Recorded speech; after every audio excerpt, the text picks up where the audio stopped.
Just taking a moment to settle. We're just going to wait for everyone to arrive. You can just put your mind in a rest position for a few minutes as everyone comes in.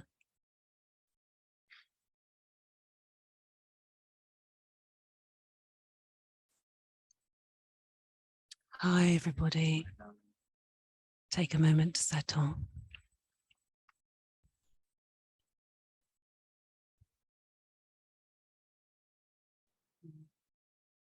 Thank you for looking at the source of my headphones.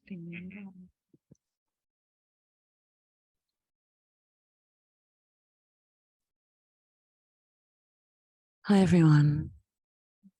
We're just going to lie on the ground.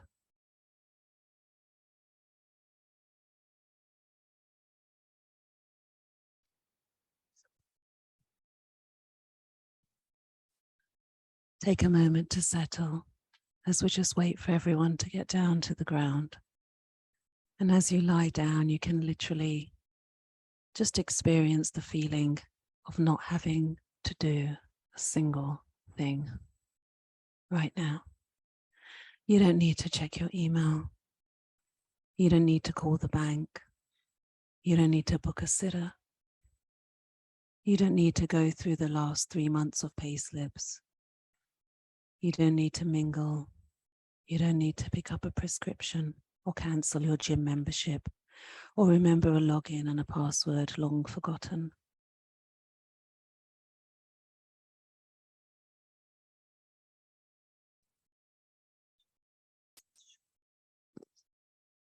That's it, just lie down on the ground. Allow yourself to let go. You don't have anywhere to be but here, and we're going to start in just a sec. You don't have to do anything. You don't have to pay the rent right this minute. You don't need to water the plants. You don't need to buy your niece a birthday present, even though you can't remember if she's 2 or 3. You don't need to remember not to mix with alcohol and take for the full 7 days. You don't need to remember how to pronounce a new colleague's name or arrange an appointment to check out that weird mole on your back or update your calories tracker app. Just coming to the ground now. Take your time, find a nice open position on your back. You don't have to do anything. You don't need to complete your 10,000 steps. You don't need to make your last will and testament. You don't need to vote in local elections. You don't need to take the bins out. You don't need to open a champagne bottle without grunting or looking like you're in a wrestling match. You don't need to renew your driver's license or plan a pregnancy or avoid a fist fight or make your bed or have a themed dinner party or leave your spots alone or separate your lights from your darks or take your vitamins and minerals or shine your shoes or face the consequences. Right now, all we're doing is nothing, just lying on the floor and breathing, while lying on the floor and breathing, while lying on the floor and breathing. Hi everyone, this talk is 15 minutes long and is divided into 6 chapters. Chapter 1, slow emergencies, slow responses. Humans are good at quick responses. You see a car coming and your gut tells you to jump out the way, but slow emergencies are harder to react to. Instead, it's a long, drawn out and in slow motion. But the inevitable is that it is all going to collapse. In general, we feel the world is going to the dogs, but actually it's very specific. It's to do with lots of global emergencies happening at the same time, for which there are no solutions. These are predicaments. These emergencies can be COVID, heat waves, oil wars, humanitarian crisis in Yemen. But the important thing is that there is no solution to them. They do not elicit solutions, only responses. I think we are only now realizing that Okay, we're really not getting on top of this. We cannot replace the Earth's resources, and tech is not going to save us, and Bezos putting cars in space will be useless, and the people we use from developing countries to prop up the West's infrastructure are buckling, and capitalist, imperialist, white supremacist patriarchy, thank you Bell Hooks for that term, is doing a hardcore doubling down. That's when you get that feeling of, shit, are we going backwards? Russia threatening nuclear war, Bolsonaro multiplying land grabs in the Amazon, abortion rights turned over in the US. As Carmen Spagnola explains, collapse is not just chaos, it's not just random. It is a slow but deliberate and inevitable end of empire.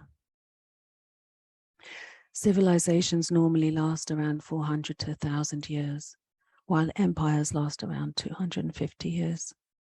And a civilization that relies on non-renewable resources like gas and oil and experiences a depletion in those resources will trigger catabolic collapse. It's a spiral. Crisis will follow crisis, and the addiction to growth and progress in capitalist, imperialist, white supremacist patriarchy is rushing us to the end of empire. Chapter 2, Trauma and Trauma Responses.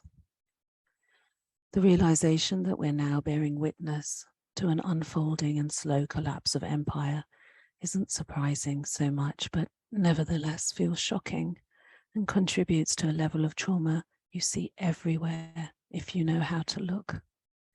In terms of traditional responses to the threat, we mostly know about fight or flight, and we have two more, freeze and fawn. I have an intense personal experience of what is freeze, more clinically known as disassociation. My brain, unable to deal with complex trauma, unknowingly cultivated what felt like a mutant superpower. To be able to just completely switch off. Useful at the time, but not very useful after. And then there's fawn, trying to please, appease, pacify the threat. And because collapse takes a while, it has this slowness to it, and we feel it in the so many mini losses along the way. Community centers, bumblebees, fresh air, labor rights, public footpaths, housing benefit, youth clubs, civil liberties. There's this sense of persistent and unrelenting but ambiguous grief. Can't quite put your finger on it. That sense of utter despondency and emptiness. That's collapse grief.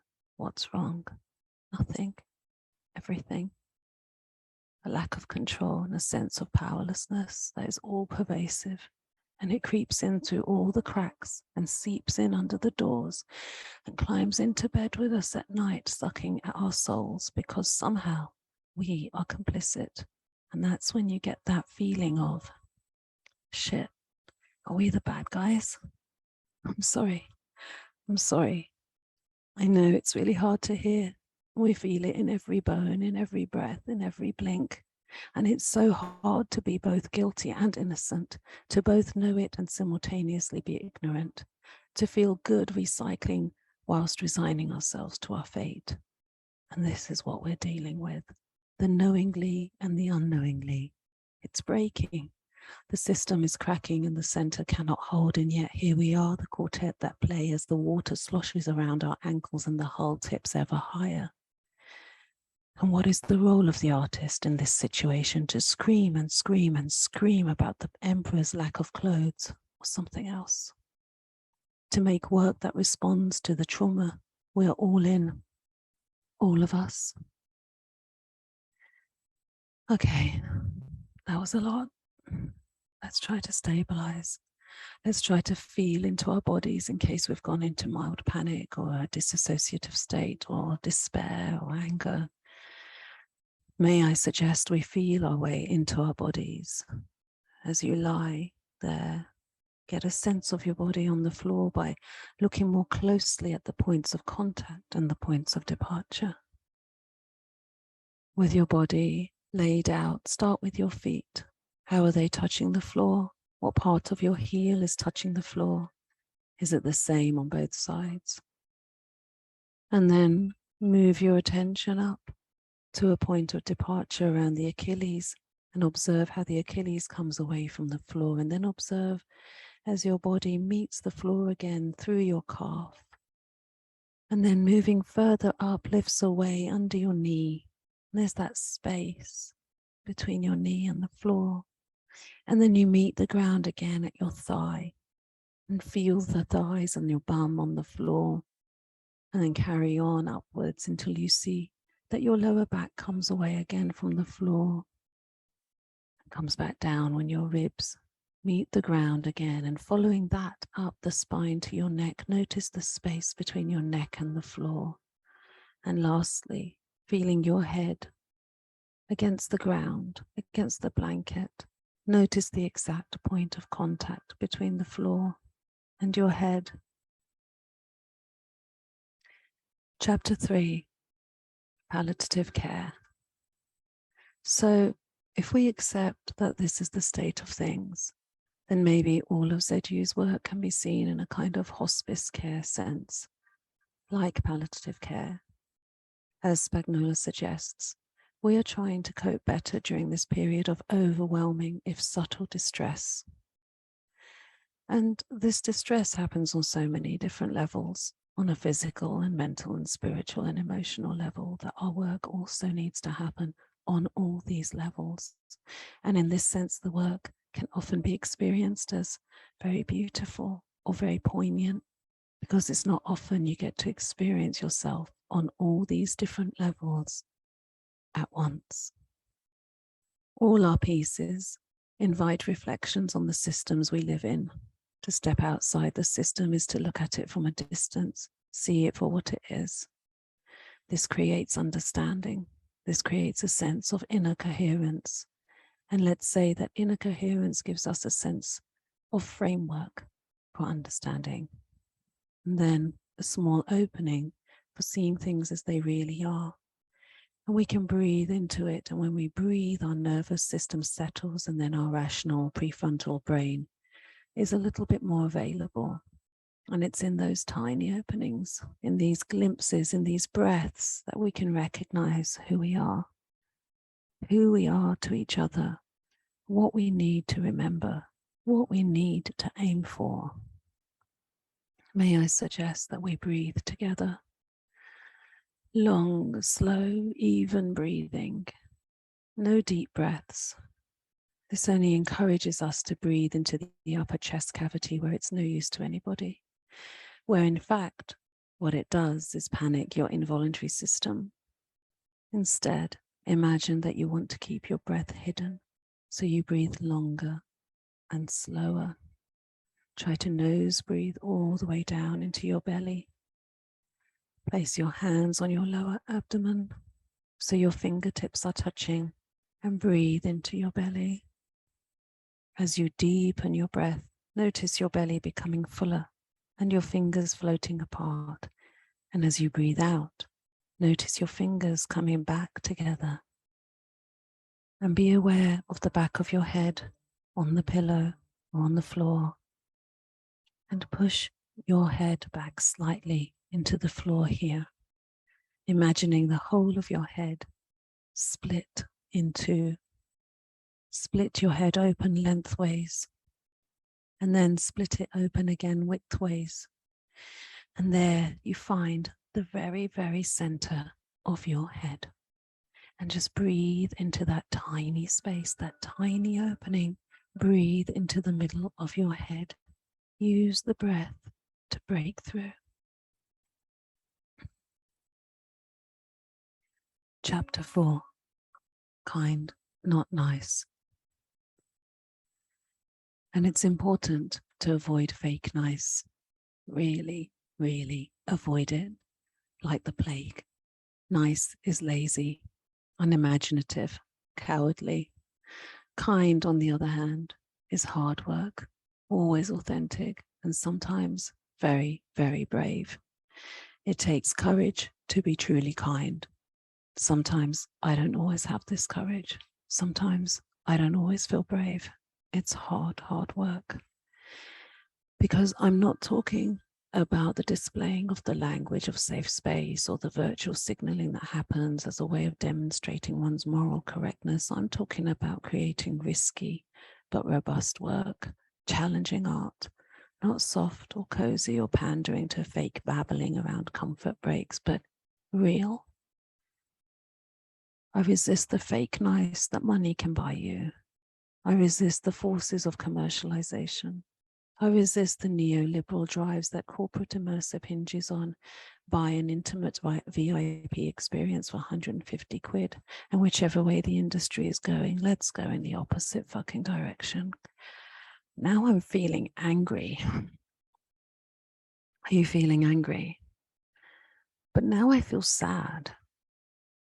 Are you in a different mood every 5 minutes? Need to be attentive to the buffeting emotional weather of everyday life. Consider our Twitter-fed swings of anger and shaming, the oversharing and the moodiness, the paranoia stoked by proliferating conspiracy theories. How about we just tap into emotion? What's your emotional temperature? Instead of asking how you are feeling, why don't I ask you what you are feeling? What are you feeling? Let's break it into sensations, emotions, and thoughts. You're sensing your physical stuff. You're here on the floor. You can feel the ground beneath your body, the temperature in the room, the feel of the clothes you're wearing on your skin. Does your body feel heavy? Is there a sense of stillness? Or maybe what you're predominantly sensing are your thoughts. Maybe it's your thoughts that are speaking loudest right now. Your inner voice. Thoughts are the things you tell yourself. Thoughts are the words you use in your head to describe things. And what's that one thought you have that, try as you might, just won't go away?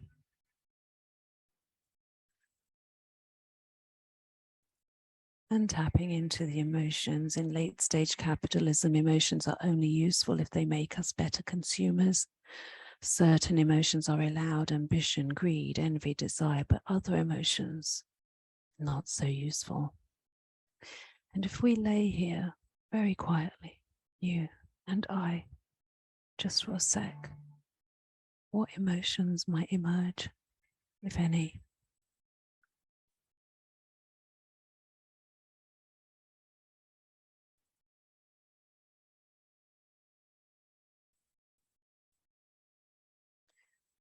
Chapter 5, working in a touch-starved society.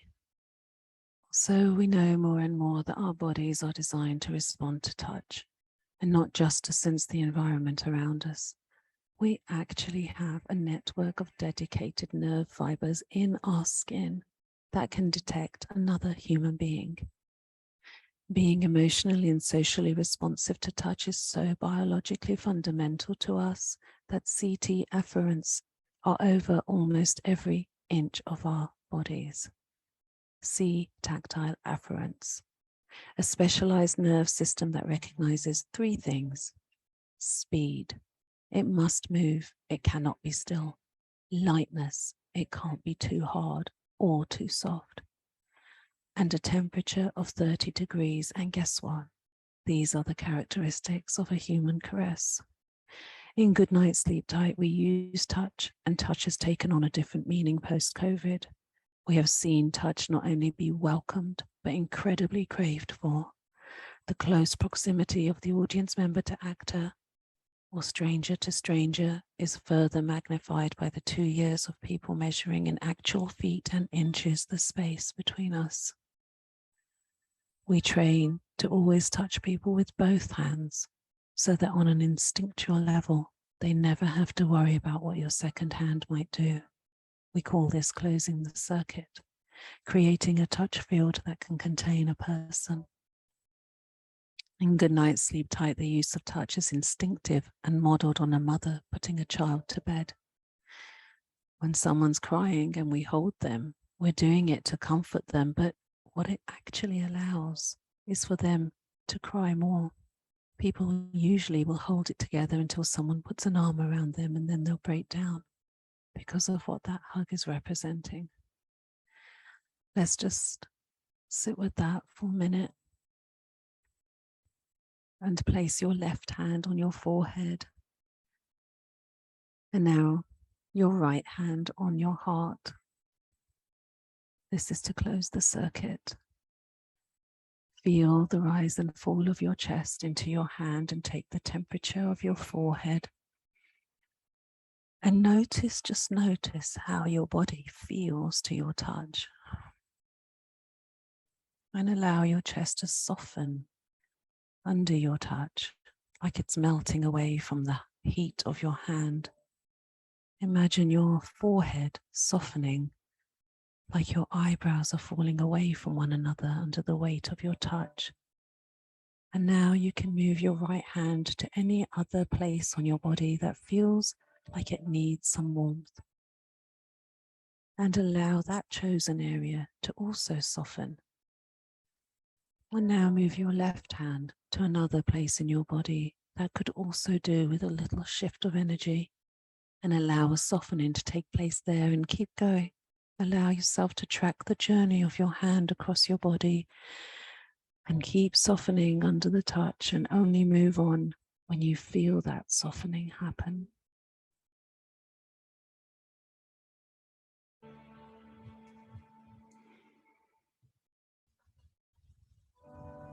Chapter 6, Effect. There is an idea that feelings and emotions are the primary motives for human behavior, people desiring to maximize their positive feelings whilst minimizing their negative ones. So it's not so much a set of conscious decisions that we make as much as it is a set of compulsions, attachments, identifications that we feel. And so we're in this constant push-pull relationship with every single thing in the world. You're in relation to absolutely everything. There is a calculable distance between you and everything and everyone in the world, an exact measure. Let that fact settle with you. You are in relation to everything at any given moment. It's up to you where you feel that fact, if indeed you feel it at all. You are in relation to the projection screen without needing to get up. Just simply point in the direction of the projection screen.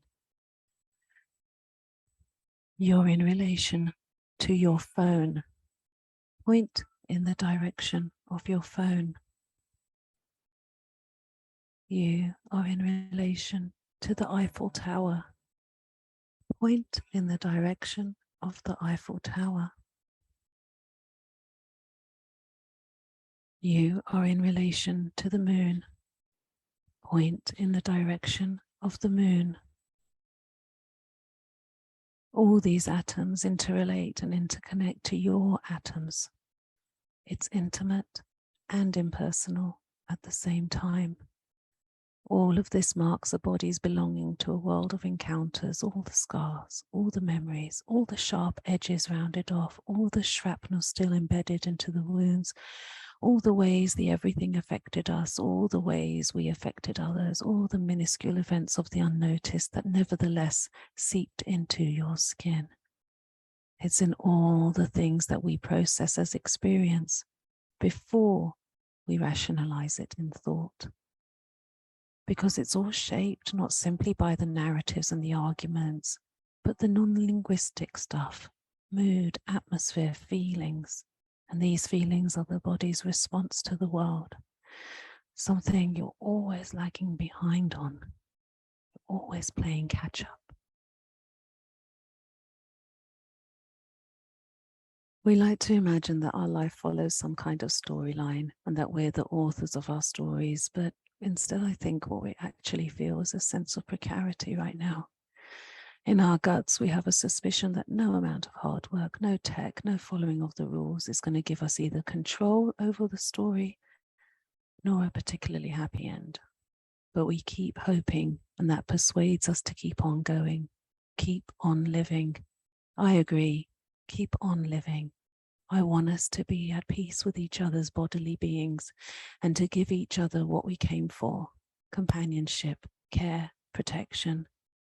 In the absence of real stability, in the presence of a collapsing empire that is crashing down around our ears in slow motion, there is still the possibility of true solidarity and mutual intimacy.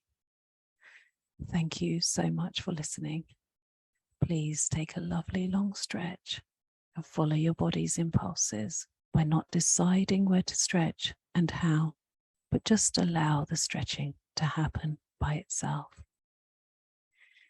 And if you like, bring your knees up to your chest and gently rock side to side. And rock over to one side and slowly, slowly push yourself up to sitting. And ask yourself not how you're feeling, but what you're feeling. Thank you again. You can remove your headphones.